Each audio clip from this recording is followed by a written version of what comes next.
Olá, mulheres positivas! Tenho aqui comigo uma menina, mulher mais que inspiradora. Ela é atriz, capoeirista, vegetariana, entre 1001 funcionalidades. Daniele Olímpia, obrigada pela sua presença. Obrigada pelo convite, estou muito feliz de estar aqui.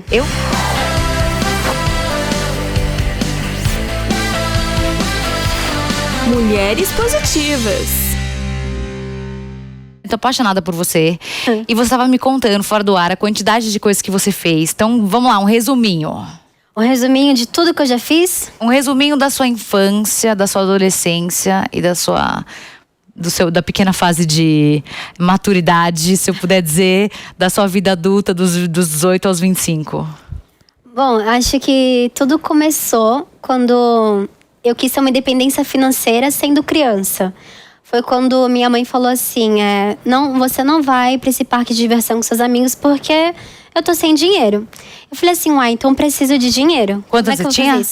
Acho que eu tinha 11, 12 anos, sabe? Aí eu falei assim, então como é que eu consigo dinheiro? Tava um calorzão, eu morava num condomínio, num prédio. E aí eu falei assim, vou vender gelinho. Comecei a vender gelinho. As crianças amaram e eu consegui comprar. E sair, né? E ir pro parque de diversão. Depois disso, eu entendi o seguinte, que ter o seu dinheirinho, uma estabilidade financeira é muito boa. Mas, ao mesmo tempo, a carreira que eu estava escolhendo, ter uma independência, não me daria uma independência, como é que fala? Uma independência financeira, Isso. porque você queria ser atriz. Isso. Desde pequena. E todo mundo falava que tinha isso, não vai ganhar muito dinheiro, é muito difícil. Mas, o meu sonho sempre falou mais alto. E aí foi isso que eu fiz. Então, quando eu me formei no ensino médio, né, eu escolhi fazer artes cênicas. Então, eu fiz um curso superior de 1 ano que me desse o DRT. Porque é o que eu pensei, com o DRT eu vou conseguir trabalhar. E aí, eu consigo fazer outros cursos, me especializar. Enquanto isso, eu foco no meu plano B. Caso eu não estivesse trabalhando como atriz. Plano A, ser atriz, mas tinha que ajudar em casa. Isso. Sempre teve? Sempre. Então, nessa época, eu tava ajudando a minha mãe. Minha mãe, ela vende pão de queijo, frango assado. Frango assado eu não ajudava, não. Era mais o pão de queijo mesmo. E aí, eu entrei na faculdade de Direito. Fiz 1 semestre e meio. Tava detestando. O que tava me salvando esse ano era… Teatro. Você fazia. Eu tava em peça, em cartaz, na virada cultural. E aí eu tava amando isso, eu tava muito pedindo pra trabalhar só com isso, que aquilo me desse minha estabilidade financeira. E aí, nesse processo todo, nesse semestre, fazendo estágio de Direito, chegou o convite pra fazer a série Sintonia.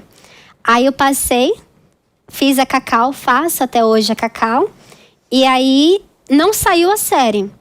Eu falei assim, eu não tô gostando de Direito. Saí dessa faculdade, fiz essa personagem.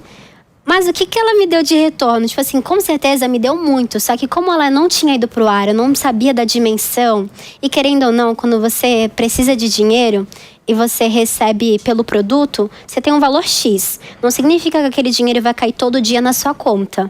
E como eu sempre fui muito pé no chão, o que eu fiz? Acho legal, acho que isso vai abrir portas quando lançar. Ainda não lançou. Então, vou fazer outra coisa. O que eu fiz? Mais pão de queijo, vendendo bolo com a minha mãe, mais pão de queijo. Não, mas calma, pra quem não sabe exatamente, você então tava trabalhando como advogada, correto? Estágio. Você tava fazendo faculdade de Direito, você trabalhava e você à noite fazia sua peça. Como você tinha conseguido a sua licença, como é que chama? Licença pra quem é ator? DRT. Você mandou o seu DRT e te convidaram pra fazer uma série da Netflix, correto? Isso. Daí você gravou a série, ganhou um pouco de dinheirinho, teve que pedir pra sua chefe pra ir lá gravar. Sim. Gravou, mas não tinha saído ainda. E você tinha ganhado o dinheirinho dessa transmissão, dessa série que você fez, correto? Produto, dessa temporada. Né? Sim, da primeira temporada. Só que nem tinha ido pro ar, você continuava recebendo os boletos, você continuava tendo que ajudar em casa. Então você decidiu que você ia continuar trabalhando, correto? Isso, nunca parei de trabalhar. A diferença era se eu trabalhar só como atriz ou seria atriz e mais alguma coisa. Entendi. Isso. E aí… Daí não saiu a série. Não saiu a série. Só que você não pediu demissão. Não. Assim, ou daí pediu? O que aconteceu? Assim que eu saí pra gravar a primeira temporada de Sintonia, eu já tava muito infeliz fazendo Direito. Então eu falei assim, então quer saber? Tchau. Sabe, eu dei tchau e não quis mais fazer Direito. Só que depois que eu saí disso… Eu falei, ok, Direito não é opção. Porque eu sempre, como eu te falei, eu sempre gostei muito de questões ambientais. Então, se fosse para ser uma advogada, eu queria ser uma advogada ambiental. Lutar pelo meio ambiente, por essas causas. Só que eu também gosto muito dos animais. Eu falei assim, uai, se pela lei já vi que não deu certo, talvez eu ali na ação pode dar certo. Arrasou. E aí eu gostaria de trabalhar com animais silvestres, né? Voltar o animal para a natureza. E aí eu entrei em veterinária, entrei na faculdade de veterinária. Tá. Então, enquanto eu estava na faculdade de veterinária, eu ainda estava vendendo pão de queijo. Pra pagar, eu ia te perguntar, porque como é que você pagava a faculdade? É. Maravilhosa. Isso. Tá. Minha mãe e papai sempre me ajudavam muito, né? Eles queriam muito que eu estudasse, então a gente sempre fazia um bem bolado, sabe? Pra que tudo desse certo. Só que nós éramos um time, né? Somos um time até hoje. Então, cada um ajudava de como podia. Eu ajudava com o dinheirinho e eles ali também com a parte deles. E dentro disso, vendendo pão de queijo, vendendo bolo, fazendo faculdade de veterinária, veio a pandemia, né? E aí a pandemia vacalhou tudo. Caos atrás de caos. E aí... essa outra parte é longa também. Não, mas calma, eu vou te ajudar a resumir, porque eu ouvi antes e eu fiquei apaixonada. Daí, durante a pandemia, daí foi pro ar, a sua série na Netflix. Isso. Foi pro ar. Foi pro ar. Ótima, maravilhosa, a primeira. Aí eu comecei a gravar a segunda. A segunda. Ganhou mais um pouquinho de dinheiro, continuou vendendo pão de queijo pra quem tava saindo de casa. Isso. Correto? Comecei a gravar a segunda. Tava fazendo faculdade online em casa. Não, daí você parou. Parou. E quando veio a pandemia e tudo mais, e lançou a série, eu falei assim, talvez eu queira fazer só isso mesmo. Então eu comecei a fazer outros testes pra passar como atriz. Até cheguei a passar em um teste, que eu ia fazer uma minissérie na Globoplay. Só que com a pandemia, esse projeto parou. Mas esse projeto foi muito bom, porque foi lá que eu conheci o Mauro Mendonça Filho. E depois de tudo isso, eu falei, quer saber? Chega, não vou fazer faculdade nenhuma, porque eu sei que eu quero ser atriz. E eu tô gastando meu tempo com coisas que eu realmente não quero ser. Então, eu apostei tudo. Eu apostei em um trabalho, home office, que me desse disponibilidade para ir aos testes.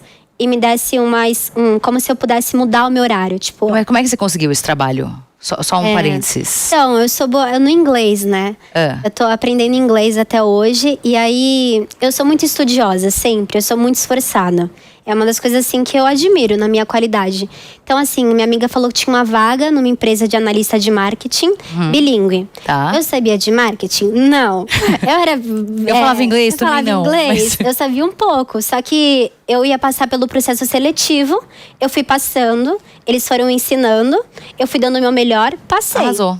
E aí, com esse dinheiro, ganhando mensalmente todo um dinheirinho, o que eu fiz? Investi na minha carreira. Fiz um material bom, fui fazer cursos, fui estudar inglês. Arrasou. E no meio de tudo isso, veio o teste da novela Travessia. Você estava trabalhando no home office, de repente chega um e-mail. Você estará na novela das 8. Foi assim? Não, chegou a minha agente, falou, né? Olha... a Denise Minelli, que é a produtora de elenco, entrou em contato falando que vai produzir a próxima novela Produzir não, é a produtora de elenco da novela das 9, com direção do Mauro Mendonça Filho. Ou seja, lá atrás, 2 anos atrás, antes da pandemia, ele tinha notado o meu trabalho, lembrou de mim para que eu pudesse fazer a novela das 9. E aí, eu fiz o teste, não contei pra ninguém, eu recebi esse teste no dia do meu aniversário, eu fiquei assim, ó. Pra ninguém. Nem pra sua melhor amiga, sua mãe, ninguém. Ninguém, pra ninguém. Eu nunca conto. Nunca? Nunca. Eu deixo assinar o contrato na hora que eu tô indo. Tem que contar, você tá certíssima. Pra ser bem sincera, o Hugo Gloss, que é... Sei. Ele soltou a matéria antes de eu contar pra meu pai. Então, meu pai descobriu vendo na mídia, quando eu tava na novela. E eu, pai, surpresa! Então, porque eu sou muito quietinha, assim. Porque como eu já tinha falado pra todo mundo que tinha passado numa minissérie lá atrás… E não aconteceu, daí você ficou traumatizada. Fiquei traumatizada, porque a família fica muito feliz também, né? A família torce muito. Então, eu só gosto de contar quando eu tenho certeza que tudo deu certo. Arrasou. E chegou, fiz esse teste. Foi o teste mais rápido da minha vida.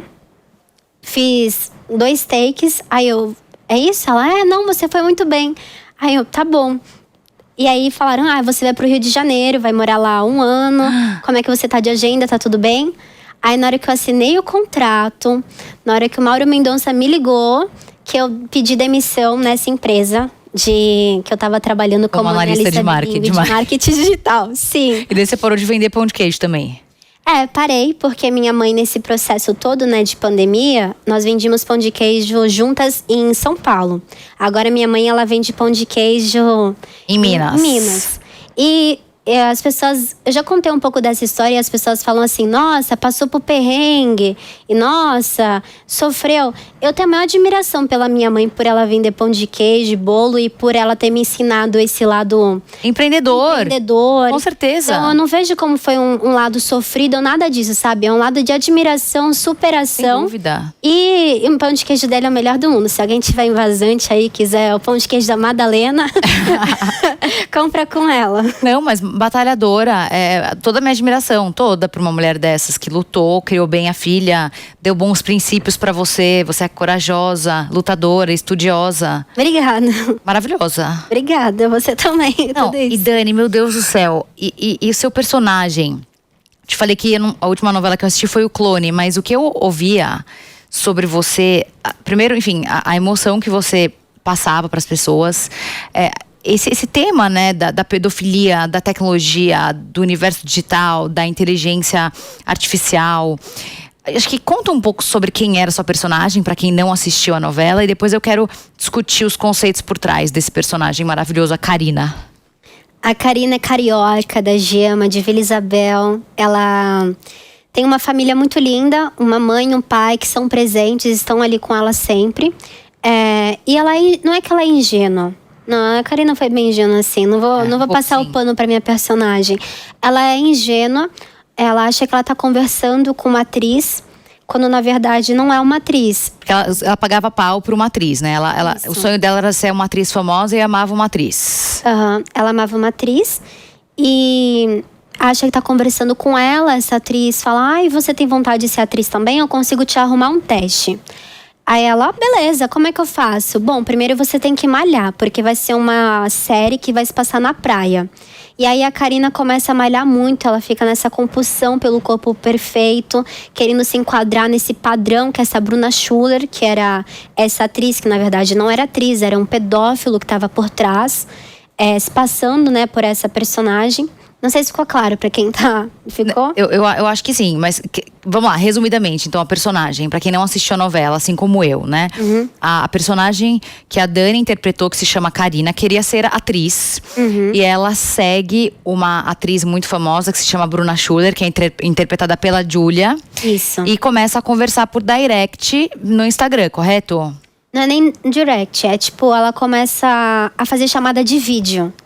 O que acontece? Esse pedófilo, ele usa uma inteligência artificial chamada deepfake. Então, eu tô numa chamada de vídeo com o rosto da atriz.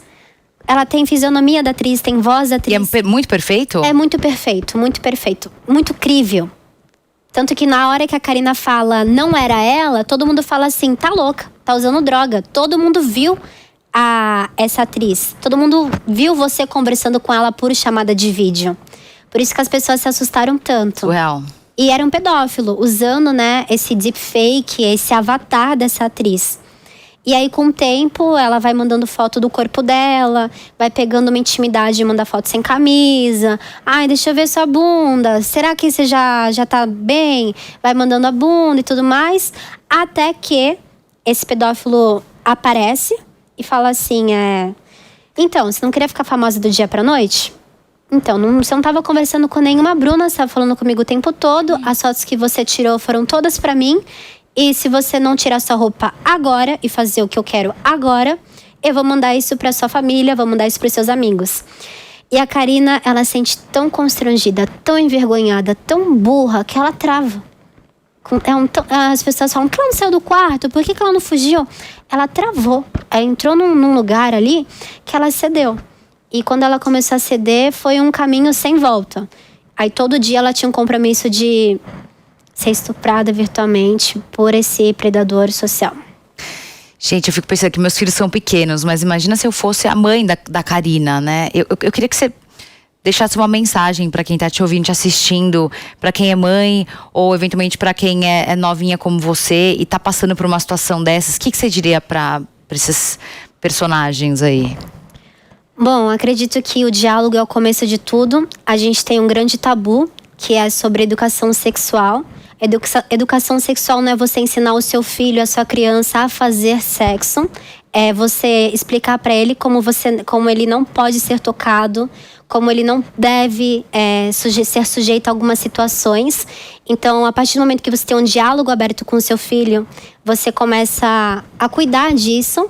E a educação sexual, todos esses temas não tem que ser só dentro de casa, mas tem que ser fora também, nas escolas, em todos os lugares. É uma questão sexual, é uma questão social. O abuso é uma questão social. Quanto mais pessoas se informam, quanto mais pessoas se conscientizam, mais a gente pode promover a diferença na vida dessas crianças. E se você que é mãe e tem uma filha, um filho que está preso no quarto, vá ver o que essa criança está fazendo. Seja parceiro do seu filho. Não é um lugar assim de deixa eu ver o que você está fazendo. Não, seja parceiro. Eu acho que quanto mais diálogo, quanto maior presença. Porque nós estamos numa sociedade onde tudo que a gente faz, a gente tem o celular presente. Então, se você como mãe exige que seu filho não use o celular no café da manhã ou no almoço, seja também aquela mãe que não vá fazer. Porque aí vocês conseguem ter um diálogo, ter um ambiente saudável para os dois. E, por favor, mãe, se o seu filho tem menos de 13 anos, é ilegal utilizar a rede social, é ilegal. Então, preencha a vida dele com outras tarefas. E se você é uma mãe que não, meu filho vai ter rede social, acompanho. Acho que hoje tem vários sites dentro das plataformas de aplicativos. Tem um manual para os pais que explicam, né, como que a mãe pode acompanhar as redes sociais. Então acho que é importante a gente se informar, se conscientizar e compartilhar e ter essa parceria com as pessoas que estão do nosso lado, nossos filhos, primos e primas. Acho que é isso. Oi, Fabi, o No Radar tá de volta e hoje nós vamos dar destaque para as mulheres que estão nas telinhas. Então, vem comigo!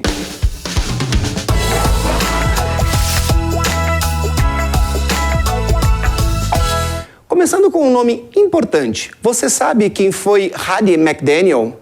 Hattie foi uma atriz afro-americana e cantora que se tornou conhecida por sua atuação como Mami no filme E o Vento Levou, em 1939. Mas não somente isso, a McDaniel foi a primeira atriz afro-americana a ganhar um Oscar. Apesar de ter começado a sua carreira como cantora, ela se apaixonou pelas telas e atuou em várias produções teatrais. Embora tenha feito uma excelente atuação, ela enfrentou segregação racial e discriminação na indústria cinematográfica, mas deixou seu legado como uma das primeiras atrizes negras a alcançar sucesso em Hollywood. E a nossa dica cultural de hoje não podia ser diferente. Está nos cinemas de todo o Brasil o live action do clássico desenho animado A Pequena Sereia. O longa conta a história da sereia Ariel, filha caçula do rei Tritão, que tem o sonho de explorar o mundo além do mar. Nesse remake, questões como independência feminina e representatividade de meninas e mulheres negras são abordados. Vale a pena assistir com toda a família. E que existem muitas atrizes talentosas no Brasil, a gente sabe. Mas como hoje é dia de prestigiá-las, nós vamos relembrar algumas atrizes brasileiras que fizeram história nas telinhas. Então, bora lá?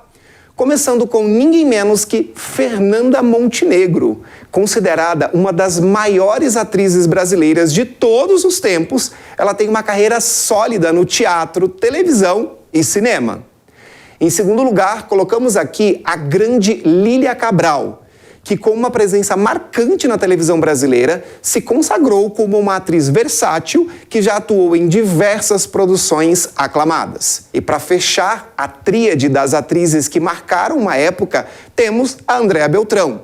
Talentosa e carismática, ela é uma atriz conhecida por sua habilidade em interpretar uma ampla variedade de personagens. Agora, chegando na nova geração, nós também temos várias meninas se destacando nas telinhas, como a Mariana Rui Barbosa, a Bruna Marquezine e muitas outras, cada uma deixando a sua marca artística no nosso país. E por falar em grandes atrizes da nova geração, a Fabi hoje está no estúdio com a Daniele Olímpia, que vem mostrando todo o seu talento e representatividade na TV brasileira. Então, Fabi, é com você. E na semana que vem eu tô de volta aqui com muito mais assuntos que estão no radar.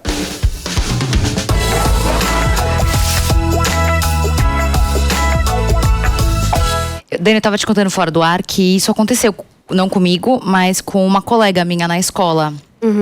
Quando eu tinha uns 15 anos. Uma situação muito parecida. Obviamente não tinha rede social, não tinha inteligência artificial, pelo menos não na magnitude e na sofisticação que existe hoje. Mas aconteceu uma situação parecida. E uma menina da minha escola mandou umas fotos nudes para um menino da escola. E o menino da escola mandou para todo mundo. A menina teve que sair da escola. Até nem sei que fim deu essa menina. Mas me lembro até hoje. Eu lembro que depois disso, virou uma chave na minha cabeça. Eu falei, gente, que loucura, né? Imagina se fosse eu, porque como não tinha filho, então era uma história imagina se fosse eu. E você me disse fora do ar que você nunca passou por uma situação parecida. Agora eu te pergunto, o que mudou na sua cabeça depois de ter interpretado a Karina e de ter interpretado de uma maneira tão profunda? Porque você realmente, né? O Brasil se emocionou com você.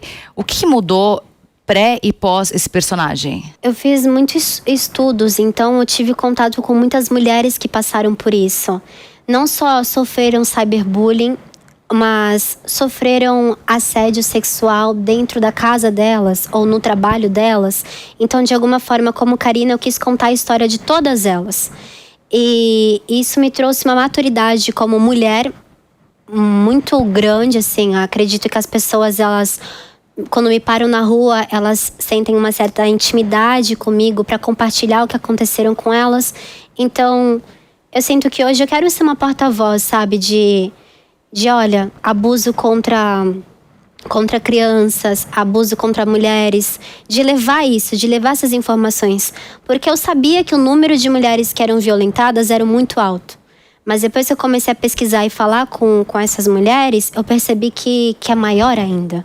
E existe uma vergonha, existe um tabu, existe uma angústia que tá no meio de tudo isso. E eu acho que no momento não é mais esse momento de ei, não, você foi culpada. Não, você é vítima. Tem lugares que você pode tratar isso, tem lugares que você pode conversar sobre isso. E é muita coisa. Porque se eu vou na padaria, uma mulher me fala que isso aconteceu. Se eu tô andando na rua, uma mulher me fala assim. O tempo inteiro. Se eu pego um Uber, a mulher fala, olha, isso aconteceu com a minha filha. Ó, isso aconteceu com a minha vizinha. Então sempre alguém tem uma história pra contar de alguém que foi assediado sexualmente. Então a gente tem uma visão muito maior da situação. E são muitas pessoas. Isso mexe comigo. Mexeu muito.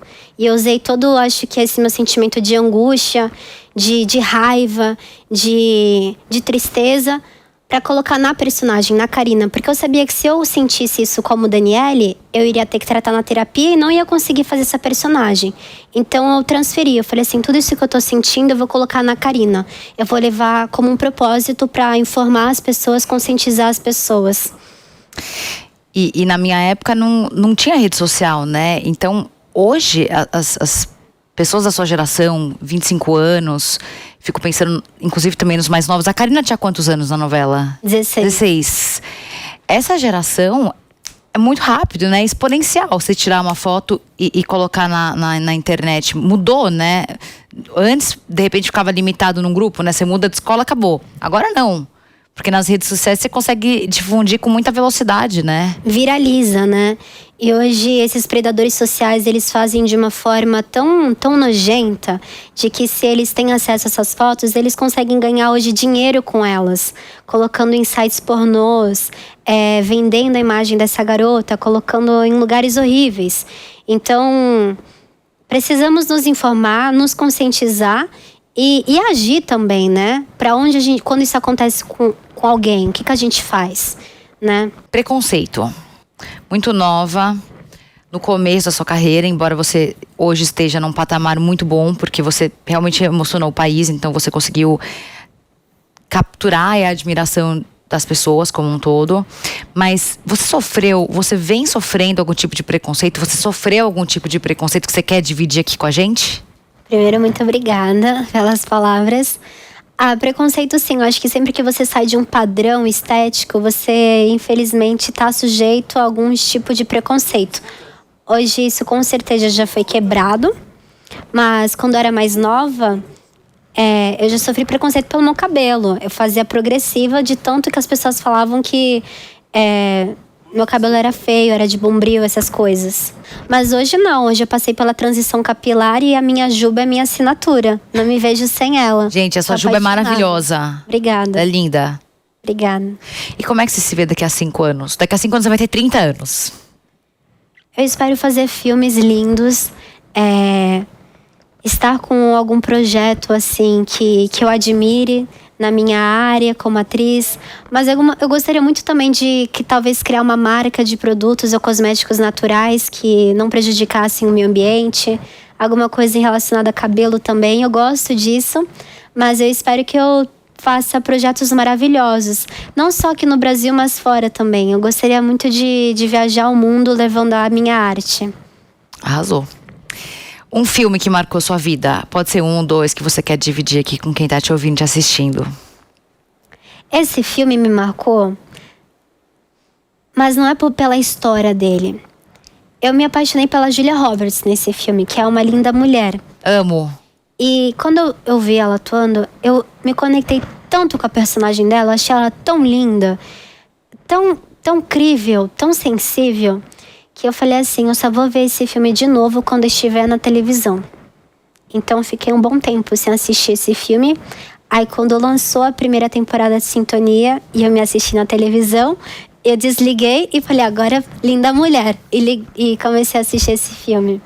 E como é que foi a experiência? Foi lindo, porque foi um filme tão maravilhoso que eu queria tanto ver de novo, mas eu falei, não vou assistir até... Eu coloquei uma meta, e aí quando essa meta se cumpriu, eu consegui fazer aquilo que eu tanto queria. Você se assiste na TV, assim, você liga e assiste a novela, assim? Quer dizer, na época? Sintonia não, porque como era meu primeiro trabalho, eu tava muito insegura, então... aquele lugar de, ai meu Deus, queria ter feito diferente, amadurecer. Fui muito crítica comigo em Sintonia, então não gosto de me assistir muito. Mas na novela, sim, com eu amadurecendo como atriz e estudando, hoje eu gosto de assistir. Tem algumas cenas da Karina que eu amo assistir. Então você assistia, você sentava no sofá, pegava uma pipoca e se assistia? A novela sim, a novela sim. Eu nunca me assisti na vida, eu nunca liguei a TV pra me assistir, nunca, não sei qual que é a sensação. Você não assiste os seus programas? Eu assisto na edição, mas na hora que vai pra TV, eu não assisto. Mesmo que eu tô dormindo já, porque eu durmo cedo. Mas um livro que marcou sua vida. Um livro, Alegria e Triunfo. Por quê? Alegria e Triunfo tem vários mantras. E eu sempre gostei muito de trabalhar com afirmações positivas no meu dia. E o que eu quero, eu vou mentalizar muito. A lei da atração também. Mas não só a lei da atração, sempre fiz muito por onde. Mas eu sempre gostei do meu esforço. Também trabalhar com esse meu lado mental de pensar positivo, de construir algo. E Alegria e Triunfo me levou a isso. Então eu li esse livro quando eu era bem novinha. Eu falo bem novinha, eu tenho 25 você tinha anos. 22. Mas sei lá, eu estava com 15 anos. 10 anos atrás. E aí eu lembro que eu anotei. Tá escrito até hoje no meu diário alguns mantras. E isso mudou a minha vida, sabe? Eu sempre, em algum momento difícil, eu falo um mantra. Tô indo pra algum lugar, falo um mantra. Antes de dormir, falo um mantra. Olha que legal. Então um dia que você tá mal, que você tá precisando de ajuda, você lê o mantra e isso te ajuda a ter mais força. Não, acho que não é nem num dia que eu tô mal. Eu acho Qualquer dia. Que é foco e determinação naquilo que eu quero. Se eu tô querendo passar num teste, o Espírito Santo, Espírito Infinito, abre caminho pra esse teste de atriz chegar até a mim, sabe? Foco mesmo. Pedir pro universo pra que venha. Coisas assim. Uma mulher que você admira e por quê? Bom, não pode falar minha mãe. Além da sua mãe. Mas tem muita minha madrinha Alice também. A Olímpia, que é a minha bisavó, desse meu lado da minha família. Mas uma figura pública, eu gosto muito da história da Viola Davis. Acho que ela teve de tudo pra ser uma mulher depressiva, triste ao longo da vida dela. E ela pegou toda aquela dor, todo aquele sofrimento e gerou em força, em poder, em brilhantes atuações, com um discurso incrível. Tanto no empoderamento feminino, mas também contra o racismo. E ela é uma grande referência de uma mulher assim que passou por muitas coisas e é admirável. Eu poderia falar muito bem da Viola Davis o programa inteiro, só falando bem dela. Uma mensagem que você quer deixar, conclusões finais aqui para quem tá te ouvindo, te assistindo. Saiba o que você quer e se determine a fazer isso. Se esforce para conquistar. E nos momentos difíceis, lembre muito bem do seu propósito, porque se você coloca muito foco e muita determinação e muito amor naquilo que você quer, você realiza e você conquista. Eu sou a prova disso. Então, a única referência que eu posso falar aqui sou eu. Deu certo. Eu tinha muitos motivos para não ser uma atriz, mas hoje eu tô aqui, fazendo o que eu amo, e eu espero que cada um de vocês que estão assistindo isso realizem o sonho de vocês também. Fofuxa demais. Uma palavra para fechar a nossa conversa. Resiliência. Você tem resiliência? Precisa ter. Sempre teve? Sempre. Sempre. Sempre. E o que te dá força para lutar? Eu sou uma mulher de muita fé, então eu não tenho uma religião específica, eu não sigo uma doutrina, um dogma específico, mas eu tenho muita fé e eu sinto muito a presença de Deus, é o nome que vocês quiserem dar, é dentro de mim, e eu tenho essa conexão muito forte, assim, com a Terra, o universo. E além disso, eu tenho uma rede de apoio muito grande com a minha família e amigos. Então, quando eu tô nos meus piores momentos, eu volto para isso, para esses lugares que me dão firmeza, que me fazem aterrar. Dani, você é muito maravilhosa. Obrigada por vir. Obrigada a você. Muito fofuxa obrigada você. a você. Tô muito feliz de estar aqui, eu sou sua fã, te admiro. Não, eu que sou sua. E não se esqueça que a entrevista completa com a Daniele Olímpia fica disponível gratuitamente no aplicativo Panflix para você ver e rever a hora que você quiser. Se você ainda não baixou, corre já para sua loja de aplicativos e faça o download. E até semana que vem com mais uma Mulher Positiva.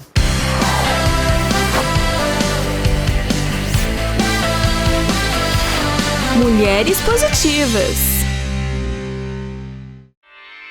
Realização Jovem Pan News.